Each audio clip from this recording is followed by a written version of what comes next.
Have you ever looked at a store-bought sweater and wondered, why don't my cast-ons and bind-offs look like those? Store-bought sweaters have this almost seamless looking knit, almost falls off the edges. It has exactly the right amount of stretch, and it just looks really clean and professional. I always wondered about the difference myself until I discovered tubular cast-ons and bind-offs. Commercially knit sweaters pretty much always use a tubular cast on because that's what is the quickest and least labor intensive and works with knitting machines in a commercial context. But for knitters who like to work top down, we'll use the tubular bind off. And that's what today's video is all about. It does require a little bit of grafting, but it's nothing to be worried about. So come along and I'll show you how.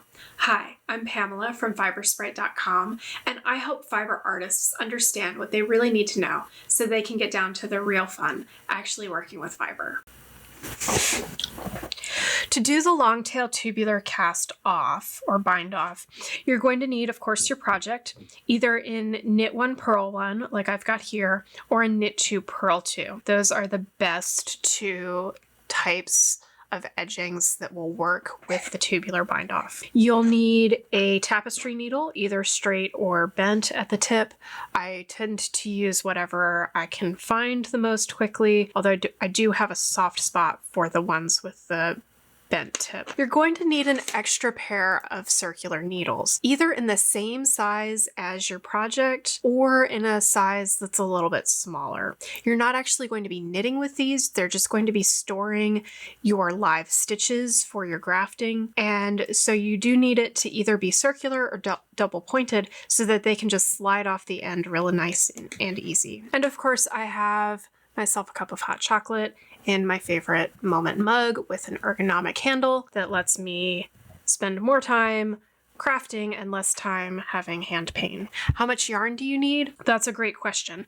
You're going to need enough to knit about 3 rows and then a little bit extra. I would say give yourself 4 rows worth of yarn at the very least. You don't want to be really skimping and pulling too tight at the end because that's going to make things tight and not elastic, and that kind of defeats the purpose of this bind off. You will notice that I am using unraveled yarn. This is going to block out, so I'm not too concerned about that. You're going to knit your edging to the length that you want it to be. For me, this is about 1.5 inches. Then we're going to perform our setup rows. This is still using your regular needle that you've been working with this whole time. Instead of doing knit 1 purl 1, you're going to knit 1, slip 1 with yarn in front. If you were working with knit 2 purl 2 fabric, what I would do is I would rearrange all of the stitches on the needle as I'm going. You're basically cabling so that you're getting that knit 1 purl 1 as you go. Knit 1, slip 1 with yarn in front, knit 1, slip 1 with yarn in front, all the way around. I almost purled that stitch and that would have been incorrect. Let me just double check that the last one that I did was not purled. Okay. Sometimes you just get into the groove and you revert back to what you're used to doing. I'm not going to purl that stitch, and I'm going to do the rest of these stitches on the other side of the sleeve. I have done my knit 1, slip 1 with yarn in front all the way around. Now I'm going to slip the knit stitches and purl the purl stitches. So instead of slipping with yarn in front, I'm going to slip with the yarn in back, purl 1, slip 1 with yarn in back, purl 1. What we're doing here is we're creating basically a layer of double knitting or a tube. That is what creates that tubular bind off. It also creates a little bit of space that's going to enable us to graft a little bit more easily. After this step, we're going to be dividing this knitting onto 2 needles. And so having it just that little bit of extra space just really makes it easier to separate those 2 layers so that we can do that cast off really easily. Slip 1 with yarn in back, purl 1, slip 1 with yarn in back, purl 1. Technically, we just knit 1 row, but we did it in 2 separate layers going around the piece separately. Now I am ready to cut my yarn. I'm going to cut it the length that I need for my grafting. And what I do is I usually give it about 3 times the circumference of my piece plus a little tail. At this stage, we are ready for our second set of needles. We're going to be slipping all of the stitches onto 2 separate sets of needles. The knit stitches will go on one set, and the purl stitches will go on the second set. I'm not sure where we cut off. I lost my battery power. Yeah, the puppy has some things to say about that too.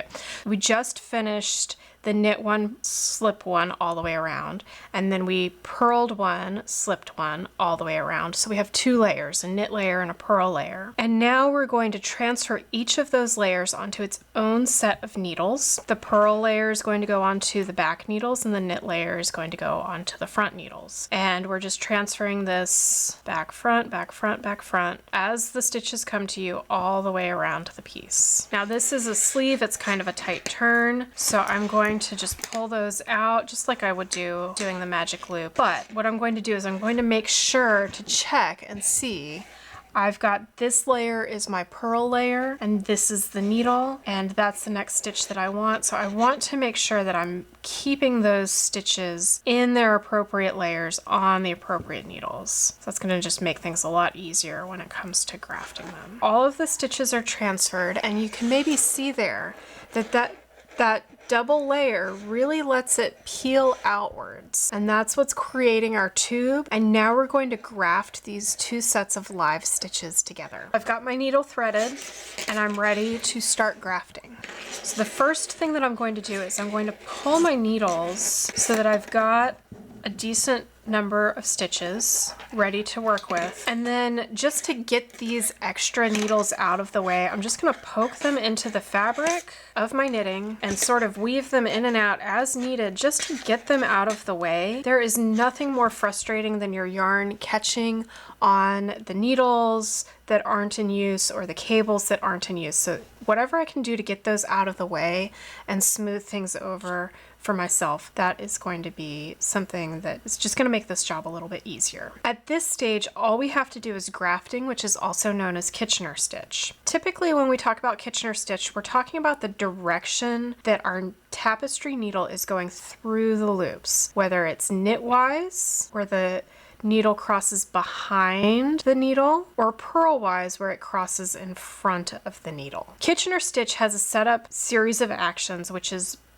purl into the first knit stitch that you have, first purl stitch that you have. I don't do this when I'm working in the round because I'm going to come back to it at the end. I feel like it gives a smoother finish. So now we're going to start the main series of actions of Kitchener stitch, which is on the knit facing side, facing you, knit one off, purl one on. And then on the purl side that's facing you, you will purl one off and knit one on. I remember this as whatever is facing you is what you're going to start with, and then you're going to do the opposite action. So knit, purl, and you're just going to do that all the way around. You're taking 1 stitch off of each of the front and the back needles for each sequence. So I think of it more when I'm thinking to myself, I think knit off, purl on, purl off, knit on. You want to pull the stitches snug, but not tight. You want to kind of be matching the gauge of your stitches so that everything stays nice and consistent. As you go, you might feel like it's not as stretchy as you're expecting, and that's okay. It's not going to be the most elastic of cast-offs, but it is nicely elastic for the purpose. Knit off, purl on, purl off, knit on. And what this is doing is it's creating that seamless edge where you can't tell where the knitting stopped or started. And that's what I really, really love about the tubular cast off. If you have to go and answer the phone, it's best to complete your little series of actions. But the way I can tell what's next is wherever the yarn is coming out, I'm going to go to the next place. So here I've got the yarn coming out the front, so I know I need to go into the back for my next action. When I start to run out of stitches, I'll just pull the needles and then give myself some more stitches from that reserve back there and keep on going. I'm being careful to not drop any stitches. If I do drop a stitch, I can pick it back up. But it's easy to drop a stitch and then lose your place because you think that you have the right number of stitches and then you're wondering where things got off. And it is a little bit tedious to unpick if you do lose a stitch. So you do want to be careful of that, but I'm keeping my stitches as close to the end of the needle as I can to facilitate that dropping off step. If I do drop a stitch, what I'm looking for So I just dropped 2 stitches there. I see that there's only one piece of yarn going through that stitch, and likewise on the back, and it needs to be going through twice. One when it stayed on the needle, and the second time when it dropped off the needle. So that needs to get back on the needle, as does that one. Okay, and so I stopped on the front, the next one's on the back or the purl side. And that stitch right there looks a little bit loose to me. So I'm just going to give it a tug right now. It's easier to tighten the stitches to the appropriate tightness as you go, rather than to tighten it up at the end. Because if you're tightening it up at the end and you have one stitch at the beginning is too loose, you're going to have to pull that through all of the stitches that you just did. That's going to tend to fuzz things up on a really soft yarn, and it's just not going to look quite as nice. So I make my best effort to try and do it right the first time. Although you can't, I have gone back and done it later if I absolutely felt like I needed to, but it's best to get it right the first time. You also want to avoid pulling the stitches or that working yarn over the needle like I just did right there, because then you might mistake that for a stitch and work into that one, and then you're going to end up with your stitch count being off. So you do want to be conscious of where your yarn is going. And I'm running out of stitches again, so I'm going to pick up the rest of those stitches, slide them onto my needle, and I stopped at the back, so I'm going to the front, knit off, purl on, purl off, knit on. And we're getting to a spot where those extra ends of the needle are sort of in the way, so I'm going to do what I can to pull them out of the way again. Luckily, this is just a sleeve and not the hem of a sweater. I have done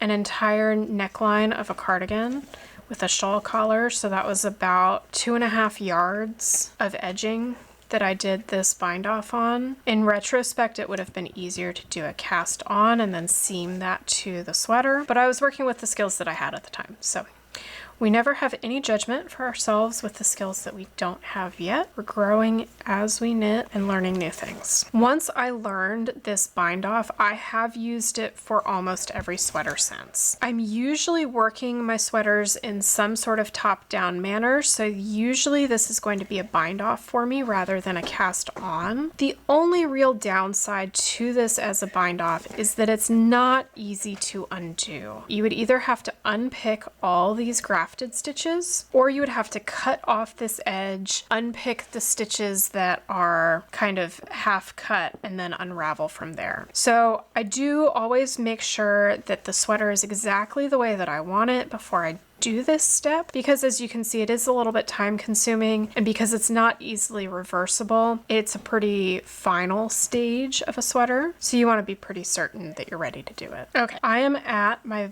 very last 2 stitches before I am finished. Now, if you did the setup stitch at the beginning, you would just knit off, purl off, and be done, and then sort of weave things in as you go.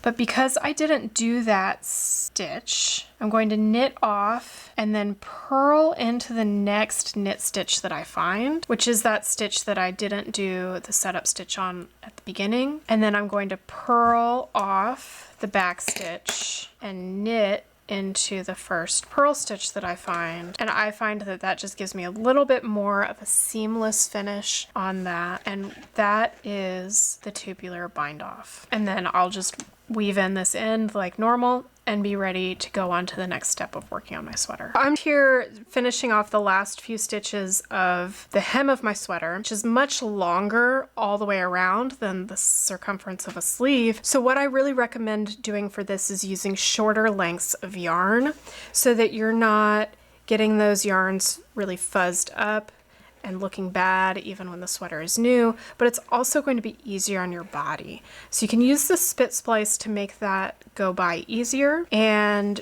I have a whole video on how to do that. I'll link to it above as well as in the comments below. And there we have it, a really lovely edge. Thanks so much for watching, and I'll catch you next time.